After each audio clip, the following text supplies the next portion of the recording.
The late afternoon sun beat down on the city plaza, hot and heavy on the shoulders of the people walking by. It was the kind of heat that made the air shimmer above the pavement and made everyone wish for a cool breeze or a shady spot to hide. Among the crowd of shoppers, tourists, and workers rushing to get home, one small figure moved very slowly. She was just a young girl, maybe 12 or 13 years old, with a dusty coat and shoes that had seen better days. Her name was not important to the people passing her by. To them, she was just another part of the busy background, invisible and easy to ignore. But she felt very visible to herself, mostly because of the hunger. It was a sharp, twisting pain in her stomach that made it hard to think straight. It had been 2 days since she last ate. Anything real? The only thing she had in that time was a sip of water from a public fountain and half of a cold, hard pretzel she found sitting on a bench. It wasn't enough. It was never enough. Her head felt light, and her hands shook slightly whenever she let them hang by her sides. She clutched the black case in her arms tighter. It was heavy, but the weight felt familiar and safe. Inside the case lay her violin. It wasn't a fancy instrument. The wood was scratched, and the varnish was worn off in places where her small hands had held it for thousands of hours. It didn't look like much, but to her, it was the most valuable thing in the world. It was the only thing she had left from the life she used to have. She walked past a bakery with a wide glass front. The air coming out of the bakery was thick with the smell of fresh bread, cinnamon, and sugar. It was a sweet, delicious smell that made her mouth water instantly.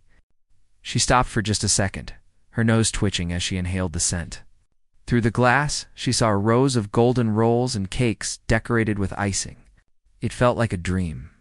A few people walked out of the shop carrying white paper bags, laughing and talking, not noticing the girl staring at their food with wide, hungry eyes. Her stomach gave a loud, angry growl. Loud enough that a man walking past looked down at her with a frown. She quickly looked away, pulling her coat tighter around herself, and kept walking. She had to find a place to stop. She had to try. She made her way to the center of the plaza. This was the busiest part of the city. There were tall buildings made of stone and glass on all sides, and the ground was made of smooth gray stones that were hard on her feet. In the middle of the open space, a small crowd had gathered. They were watching a group of breakdancers who were spinning on mats to the sound of loud hip-hop music. The dancers were energetic, flipping and jumping, and the crowd was clapping and cheering. It was a happy, noisy scene. The girl stood at the edge of the crowd, feeling very small. She was so tired. Her legs felt weak, like they might not hold her up for much longer.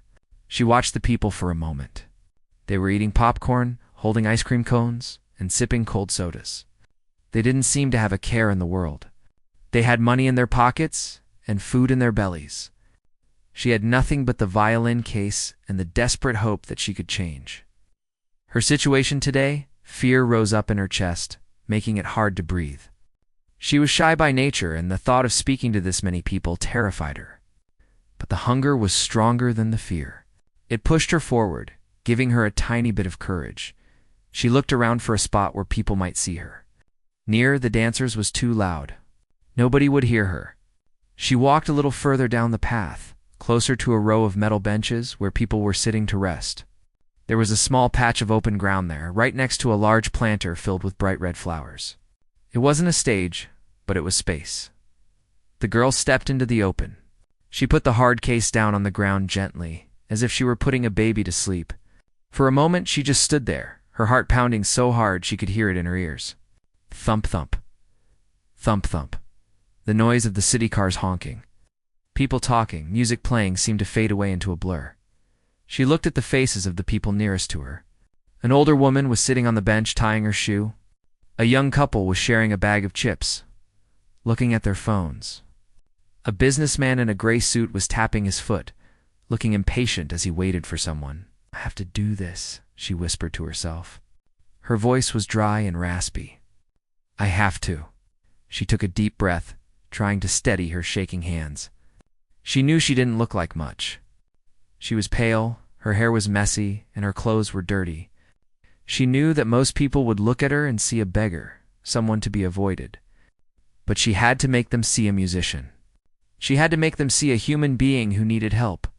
The music from the breakdancers stopped for a second as they changed the song. In that brief moment of quiet, the girl spoke up. "Excuse me," she said. Her voice was small, thinner than she intended it to be. The couple on the bench didn't look up. The businessman kept looking at his watch. But the older woman, who had just finished tying her shoe, looked up. She looked at the girl with tired eyes, waiting for her to say more. The girl felt her face get hot with embarrassment. She swallowed hard, trying to find the words. She didn't want to ask for money. Money felt cold and distant. She wanted something real. She wanted to live. "I haven't eaten in 2 days," she said, her voice trembling just a little. The words hung in the air between them. It was an honest, painful truth that felt heavy to say out loud. The businessman glanced over, an annoyed look on his face. He assumed she was going to ask for cash, and he was already preparing to wave her away. But she didn't reach out a hand for coins. Instead, she bent down and unlatched the black case on the ground. "If I play a song for you," she continued, speaking a bit louder now, looking around at the few people who had started to notice her. "Could someone please buy me something to eat?" "Anything is fine." She opened the case. There, resting on the red velvet lining, was the violin. It looked humble and worn, but the afternoon sun caught the wood, making it glow softly. The crowd that had been watching the dancers began to drift over. The loud music started up again, but the curiosity of the onlookers was piqued by this small girl making a strange deal. A meal for a song? It was an unusual request. A teenager in a hoodie laughed quietly. "Yeah, right," he muttered to his friend, rolling his eyes. "She probably doesn't even know how to hold it." A few other people crossed their arms, looking skeptical. They were used to street performers who were just okay, or people just asking for a handout without giving anything back. They weren't ready for what they were about to hear. They saw a hungry, dirty kid, not a musician. The tension was thick in the air. The girl could feel their judgment pressing down on her like a weight on her shoulders. But she didn't let it stop her. She reached into the case and took out the bow.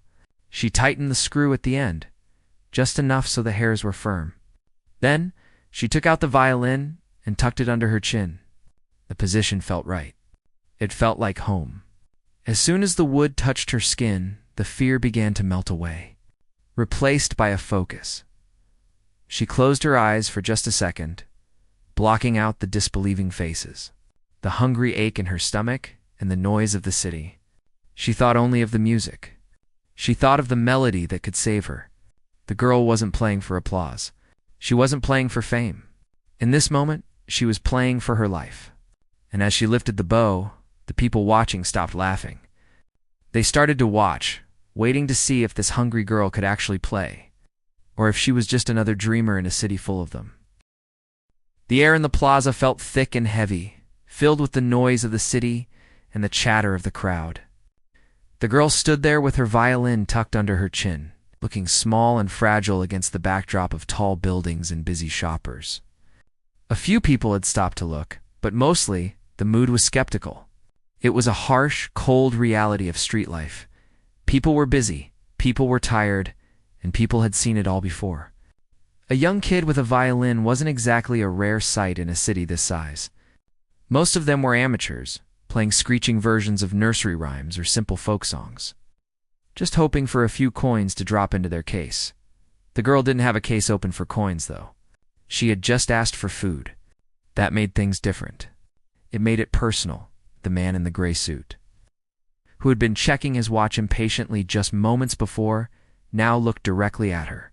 He didn't look with kindness. He looked with suspicion. He adjusted his tie, glancing around as if he was afraid this was some sort of trick. To him, a request like that was often just a setup for a sob story followed by a demand for cash. He let out a loud, sharp sigh, clearly wanting the girl to just move along so he could go back to his important phone call. The teenager in the hoodie, who had laughed earlier, wasn't laughing now, but he still looked unimpressed. He leaned against the metal railing of the planter, his arms crossed over his chest, waiting to be entertained or to be disappointed. He whispered something to his friend, and they both smirked, expecting the worst. They expected her to be terrible. They expected a clumsy performance that would make for a funny video they could share. Online later, even the older woman on the bench, the one who had tied her shoe, looked unsure. She had a kind face, worn by years of life, but her eyes held a doubt. She had seen many people on these streets over the years, some who truly needed help, and some who were just pretending to get easy money. She watched the girl's hands closely, looking for signs that she was nervous or faking it. The girl felt every single one of those eyes on her. It felt like a physical weight pressing down on her shoulders. Her heart was hammering against her ribs like a trapped bird. She knew what they were thinking. She knew that to them, she looked like a beggar with a prop. She didn't look like a musician. Her clothes were too dirty, her face too pale, and her request too raw. She wasn't asking for applause. She was asking for survival, but she couldn't worry about what they thought anymore. The hunger was a twisting knot in her stomach that wouldn't go away. The smell of the bakery was still drifting in the air, mocking her. She had to try. She took a deep breath, filling her lungs with the warm afternoon air, and closed her eyes for a brief second. She needed to block out the crowd. She needed to block out the gray suit, the skeptical teenagers, and the traffic noise. She focused entirely on the feeling of the violin against her collarbone. It was a solid, steady presence. It was the only friend she had right now. The crowd watched her stand there in silence. A few more people drifted over from the breakdancing show, curious to see why the music had stopped. A man holding a pretzel stopped chewing, looking at the girl with mild interest. A woman walking a small dog slowed down, pulling the dog to the side to give the girl space. "Is she going to play?" Someone whispered from the back. I don't know," another voice replied. "She looks like she's about to faint." The girl opened her eyes. She didn't look at the people. She looked at a spot on the brick wall across the plaza, focusing her vision. Her left hand moved to the neck of the violin, her fingers finding their places instinctively. It was muscle memory. Her fingers knew where to go, even when her mind was foggy with hunger. They found the notes, pressing down firmly on the strings. She lifted the bow. The hairs of the bow were rough against the strings. For a heartbeat, there was total silence. The city noise seemed to fade away into the background. The gray suit stopped looking at his watch. The teenagers stopped smirking. Everyone was waiting. The girl didn't start with a bang. She didn't try to show off with fast notes or loud chords to grab their attention. Instead, she pulled the bow across the strings slowly. A single deep note emerged. It wasn't a screech. It wasn't a wobble. It was a sound so pure and so clear that it seemed to cut right through the noise of the plaza. It hung in the air like a veil, smooth and rich. The reaction wasn't instant clapping or cheering. It was a sudden stillness. The people closest to her felt the sound vibrate in their chests. It was a tone that carried an emotion that everyone could understand, but no one could name. It sounded like sadness, but also like hope. It sounded like loneliness, but also like love, the girl continued. She began to play a melody that was complex and difficult. It wasn't a simple pop song. It was a piece of classical music that required skill and patience. Her fingers moved up and down the neck of the violin with a speed that looked impossible for someone in her condition. Her bow arm moved with a grace that contradicted her trembling legs. The man in the gray suit froze. His phone, which he had been clutching in his hand, lowered slowly to his side. He had expected a messy, amateur sound. What he was hearing was professional. It was beautiful. He looked at the girl, really looked at her, and saw the dirt on her coat and the hunger in her eyes in a new light. He realized that this wasn't a game to her. The teenagers straightened up. The smirks vanished from their faces. They exchanged a glance, eyebrows raised in genuine surprise. They hadn't come here to appreciate art, but they couldn't deny what they were hearing. The girl was playing with a passion that was intense. Every note she played seemed to tell a story. The older woman on the bench leaned forward. Her eyes widened. She knew this piece of music. It was difficult, even for trained players. She watched the girl's fingers flying over the strings, amazed by the dexterity. She saw the concentration on the girl's face, the way her brows were furrowed and her eyes were focused. As the melody grew, The girl began to pour everything she had into it. She wasn't just thinking about the notes anymore. She was thinking about the hunger. She was thinking about the long days alone, the cold nights, and the feeling of being invisible. She let all that pain flow out through her hands and into the instrument. The violin seemed to sing. The music rose and fell like waves crashing on a beach. It was haunting and beautiful. It reached out to the people standing there, grabbing hold of their attention and refusing to let go. People who had been walking by, intent on getting to their destinations, found their feet stopping. They didn't know why, but the sound pulled them in. A businessman carrying a briefcase paused mid-step. A mother pushing a stroller stopped to listen. The circle of people around the girl began to grow larger. The noise of the traffic, the honking horns and the distant sirens seemed to disappear. The only thing that mattered in that plaza was the sound of the violin. It was as if the girl had created a bubble of magic around herself. The music swelled to a high, trembling note that was so sweet it almost hurt to listen to. The girl held the note, her hands steady, her breathing controlled. She poured her soul into that single sound, offering it up to the crowd in exchange for a chance to eat. The gray suit felt a lump form in his throat. He wasn't a man who cried easily, but there was something about the raw honesty of the performance that touched him. He looked at the half-eaten sandwich in his hand, which had looked so good a few minutes ago, and suddenly felt a pang of guilt. The girl lowered the bow for just a split second before bringing it back up for the next phrase. She didn't stop.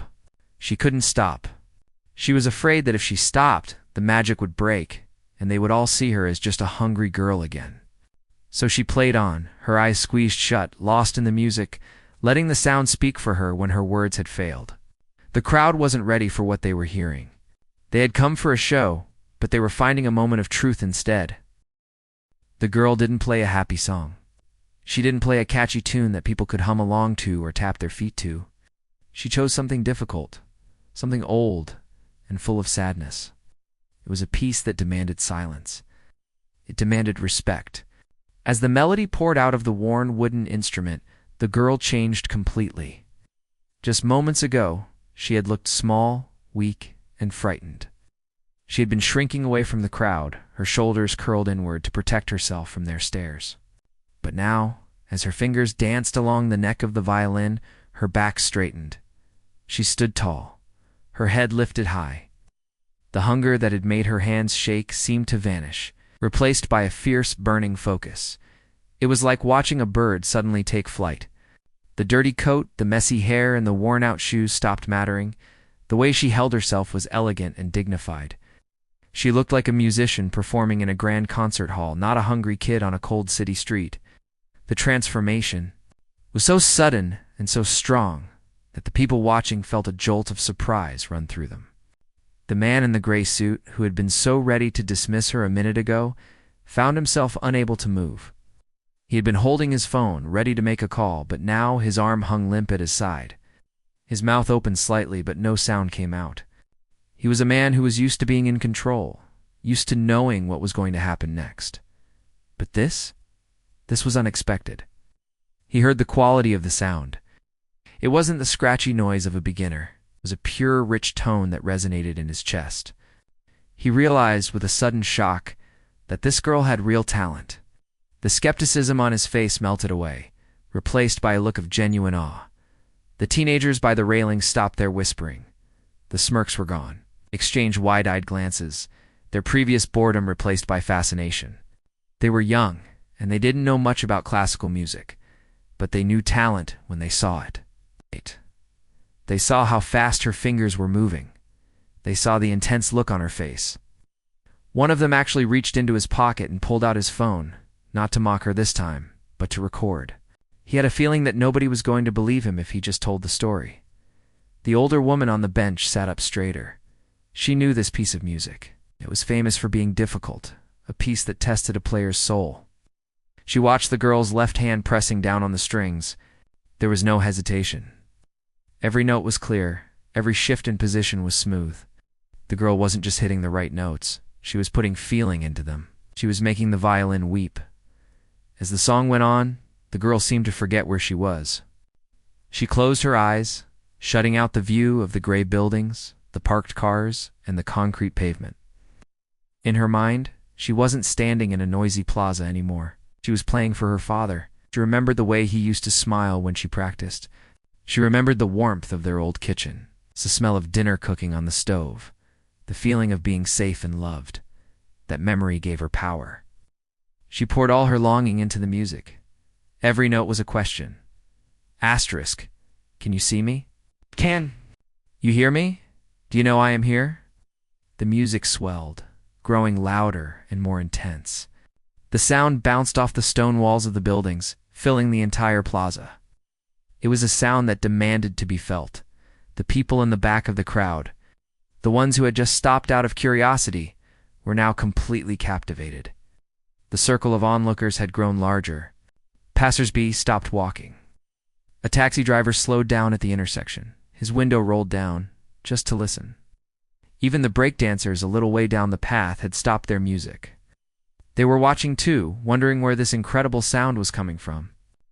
There was something raw and honest about the performance that you couldn't fake. It wasn't polished or perfect in a technical way. There were moments when the violin squeaked just a little, when her breathing got heavy, but those small imperfections made it even more powerful. It felt real. It felt human. The girl's right arm moved the bow across the strings with a passion that was almost fierce. She was playing like her life depended on it, because in a way it did. She wasn't playing for applause. She wasn't playing for fame. She was playing for a meal. She was trading the most beautiful things she had left her. Music in exchange for the chance to live one more day. The melody climbed higher and higher, reaching a soaring peak that made the hair on people's arms stand up. It was a sound of pure, unfiltered emotion. It sounded like heartbreak, but it also sounded like hope. The gray suit felt a lump form in his throat.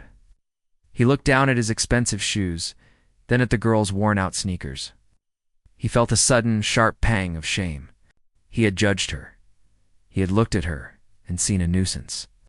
Now he saw a human being with an extraordinary gift. He saw a girl who was fighting for her life with the only weapon she had. The teenager recording with his phone stopped recording for a second. He just watched. He realized that he was witnessing something special. It wasn't a funny video. It was a moment of real connection. He looked at his friend, and for the first time all day, they didn't have a joke to make. The music began to slow down. The fast, intricate notes gave way to long, slow, mournful phrases. The girl's body swayed gently with the rhythm. She looked like she was in a trance. The air around her felt charged, electric with the emotion she was creating. The noise of the city, the traffic, the sirens, the chatter had completely disappeared. Or maybe the people just couldn't hear it anymore.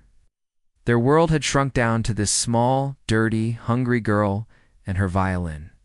The silence that usually exists between strangers in a big city was filled with sound, a sound that connected them all. As the girl prepared for the final notes of the piece, her face relaxed. The tension in her jaw softened. She played the last few notes with incredible gentleness, her bow caressing the strings rather than pulling them. The sound faded away slowly, getting quieter and quieter until the very last note was just a whisper in the air. When she stopped, she didn't immediately open her eyes. She stood there frozen, her bow still resting on the strings, breathing hard. Her chest heaved with the effort. For a long moment, she couldn't move. She was exhausted, empty, and terrified. She had given everything she had. Now she had to wait to see if it was enough. The plaza remained in a stunned silence. It was the kind of silence that feels heavy, like the air before a storm. No one spoke. No one moved. It was as if the girl had cast a spell over them, and they were all waiting to see what would happen when it broke. The gray suit stared at her, completely forgetting his phone call. The older woman on the bench wiped a tear from her cheek with a shaking hand. The teenagers stood with their mouths slightly open. In that moment of silence, the hunger came rushing back to the girl. Her stomach gave a painful lurch, reminding her of why she was there. She slowly lowered the violin, opening her eyes. She blinked a few times, the world coming back into focus. She saw the wall of faces staring at her. She saw the tall buildings. She saw the empty pavement in front of her. She stood there, alone in the center of the circle, holding the only thing she owned, waiting for the crowd to decide her fate. Would they walk away? Would they laugh? Or would they finally see her? The very last note seemed to hang in the warm air, shimmering like a visible thing before it faded away into complete silence. It wasn't the polite silence of an audience waiting for the next song. It wasn't the awkward silence of people ignoring a street performer. It was a heavy, shocked quiet. It was the kind of silence that happens when a large group of people suddenly realize they have witnessed something extraordinary. The noise of the traffic, the distant sirens, and the chatter from the nearby restaurants seemed to have vanished. Or perhaps the people watching just couldn't hear them anymore. Their ears were still ringing with the beautiful, haunting melody that had just poured out of the worn wooden instrument. The girl stood frozen in the center of the plaza. Her chest was heaving up and down, her lungs burning from the effort. Her right hand, holding the bow, trembled slightly, not from fear this time, but from exhaustion. She slowly lowered the violin from her chin, the movement feeling heavy and slow. As the wood left her skin, the magic seemed to break just a little. The straight, proud posture of a musician melted away, and she shrank back into the small, hungry girl she really was. She opened her eyes, blinking against the sunlight, afraid of what she would see on the faces of the crowd. She expected them to turn away. She expected them to laugh, to roll their eyes, or to just walk back to their busy lives now that the show was over. In her experience, people usually looked right through her.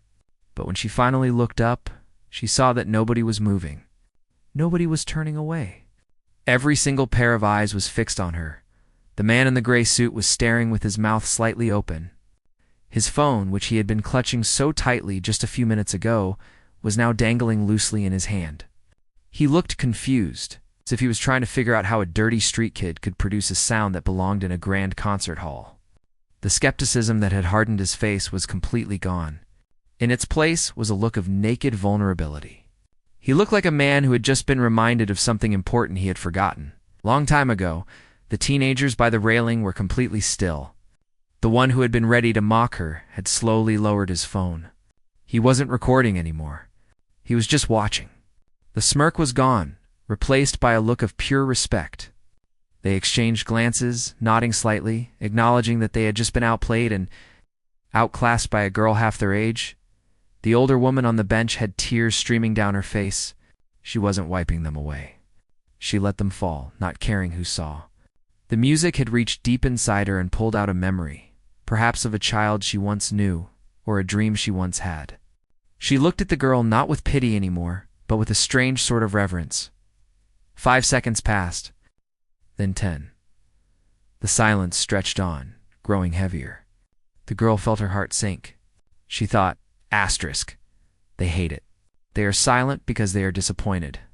Asterisk, the crushing weight of rejection began to settle on her shoulders. She started to lower the violin, ready to shove it back into its case and run away to hide. Her stomach gave a painful twist, reminding her that she still hadn't eaten. But then, something shifted. The older woman stood up. It was a slow movement, her joints stiff, but she moved with purpose. She reached down to the bag sitting on the bench next to her. The girl watched, holding her breath. The woman pulled out a brown paper bag. It was crumpled at the edges. She unfolded the top and reached inside. She didn't pull out a coin. She pulled out a sandwich. It was a simple sandwich, wrapped in clear plastic, with the crust still on.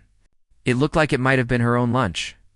The woman took a step forward, closing the distance between the bench and the girl.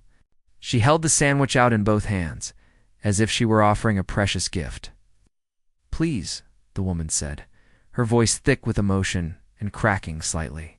"Take this, child. You played beautifully." The girl stared at the sandwich. For a second, she couldn't move. She couldn't believe her eyes. It was real food. It was right there in front of her. Her hand trembled as she reached out to take it. As her fingers brushed against the plastic wrap, a tear spilled over from her own eye and rolled down her cheek.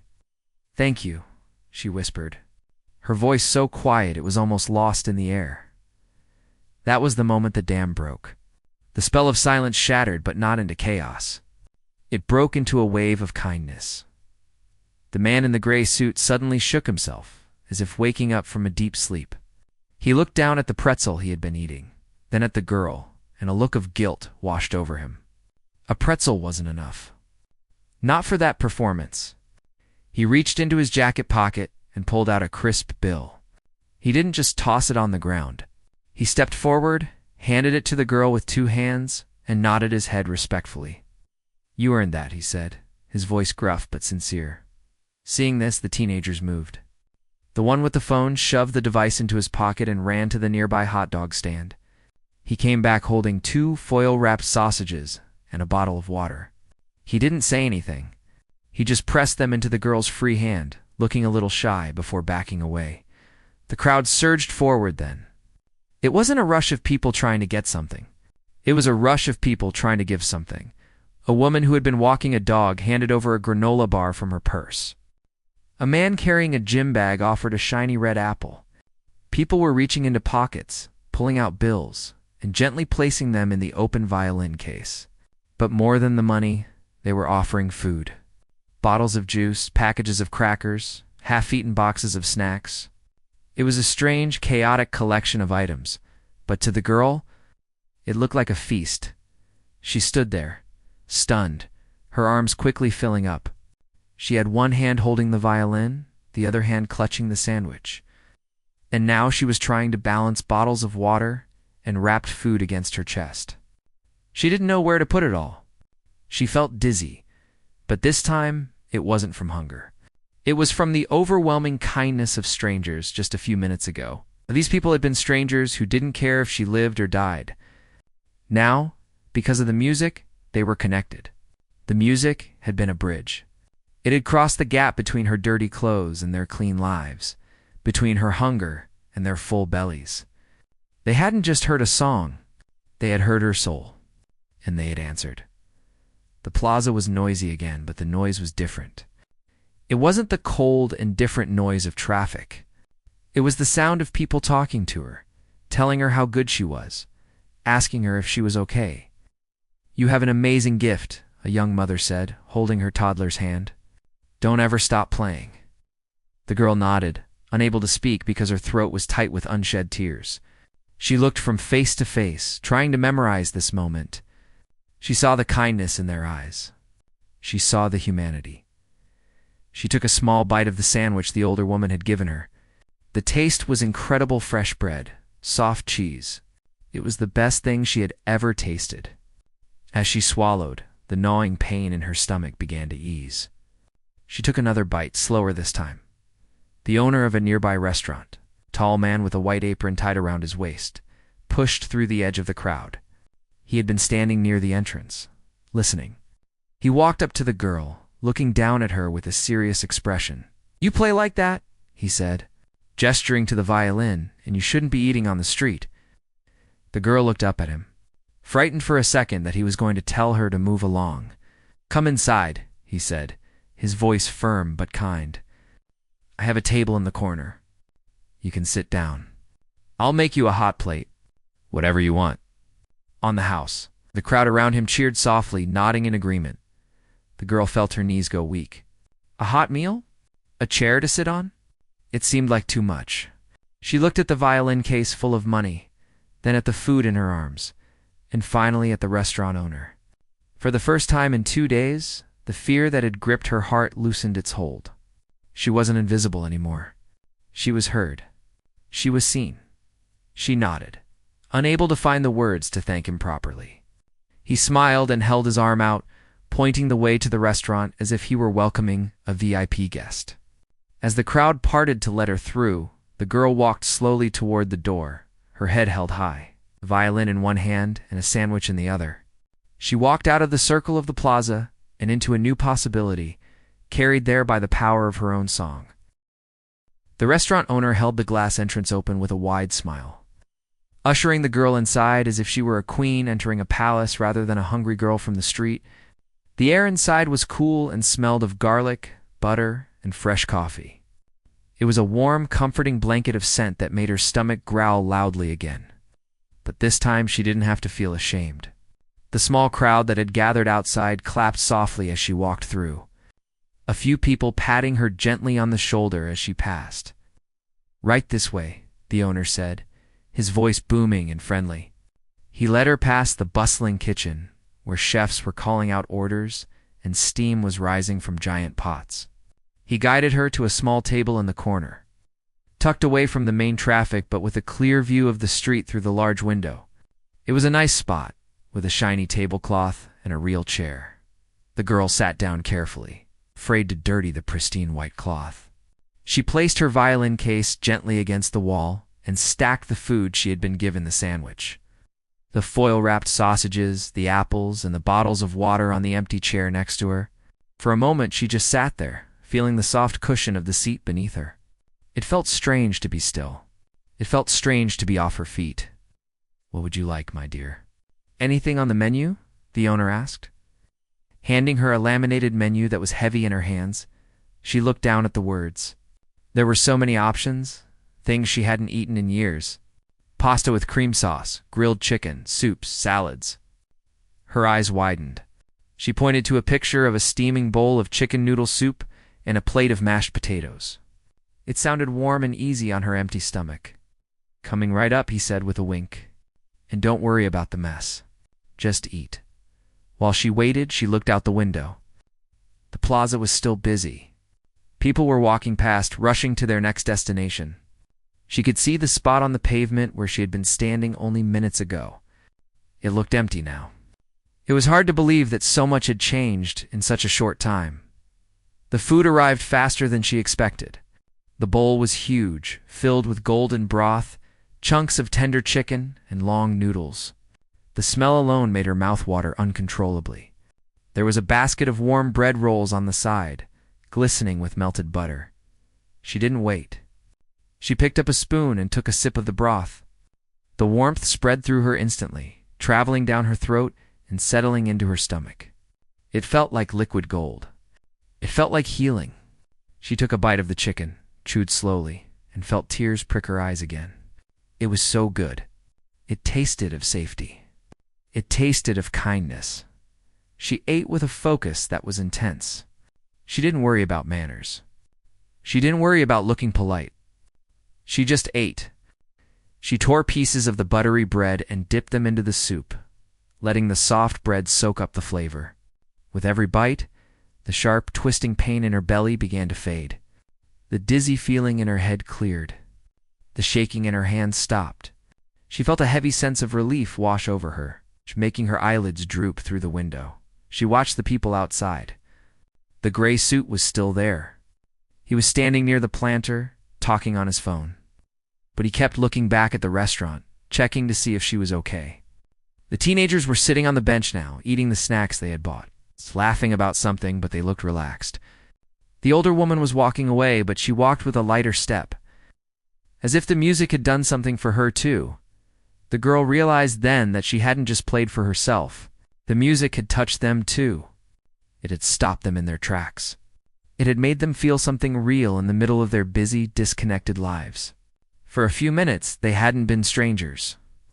They had been a community brought together by a hungry girl and a violin. The owner came back over to check on her. "Is it okay? Do you need more?" he asked gently.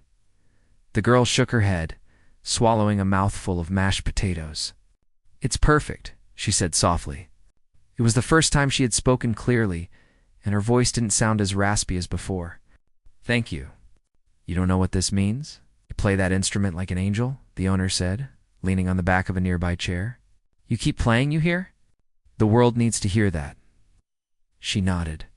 She knew he was right. She had almost given up today. The hunger, the loneliness, and the rejection had almost made her put the violin away forever. She had thought about selling it just to buy a few meals, but now she knew she couldn't. The violin wasn't just a tool to get food. It was her voice. It was the way she could connect with people. It was the way she could turn her pain into something beautiful. When she scraped the last bit of potatoes from the plate and drank the last drop of soup, she sat back, completely full. It was a feeling she hadn't felt in a very long time. She felt heavy and sleepy, but it was a good kind of heavy. She felt grounded. She looked at the pile of food on the chair next to her, and then down at the violin case. She opened the case to put her instrument away safely. Inside, Resting on the velvet was the money the man in the gray suit had given her, along with a few other bills people had tossed in when she first started playing. It wasn't a fortune, but it was enough. It was enough for another meal tomorrow. It was enough to buy a new set of strings if one broke. She gently wiped the bow clean with a soft cloth. She kept in the pocket and placed the violin inside. She closed the latches with a satisfying click. The instrument was safe. She was safe. The girl stood up from the table. She felt stronger. Her legs didn't shake. She picked up her violin case in one hand and gathered the bundle of food in the other arm. She walked to the counter where the owner was wiping down the surface. "Thank you for the food," she said, looking him in the eye. "I won't forget this." "You are welcome," he said, handing her a small paper bag. "Take some cookies for later. For energy." She took the bag with a small smile. It was a genuine smile. The first one that had crossed her face in days. She pushed the door open and stepped back out into the plaza. The sun was beginning to dip lower in the sky, casting long orange shadows across the stones. The air was cooling down. The city was still loud, still rushing, still indifferent to most things. But it felt different to her now. She walked past the spot where she had played. A few people were still lingering, looking around, perhaps hoping for an encore. She didn't stop to play again. She didn't need to. She had what she needed. She walked with her head up, her eyes scanning the street ahead. She wasn't just a hungry girl anymore. She was a musician. She had faced the crowd, and she had survived. She had used her talent to fight for her life, and she had won. The road ahead was still long. She didn't know where she was going to sleep tonight. She didn't know what tomorrow would bring. But as she tightened her grip on the violin case and took a bite of a cookie from the bag, she felt a spark of hope ignite in her chest. She knew that as long as she had her violin, she had a way to speak to the world. She knew that somewhere in this big, busy city, there were people who would listen. And for the first time in a long time, she believed that she was going to be okay. She walked on, disappearing into the flow of the pedestrians. It's just another person in the crowd, but with a song in her heart that nobody could take away.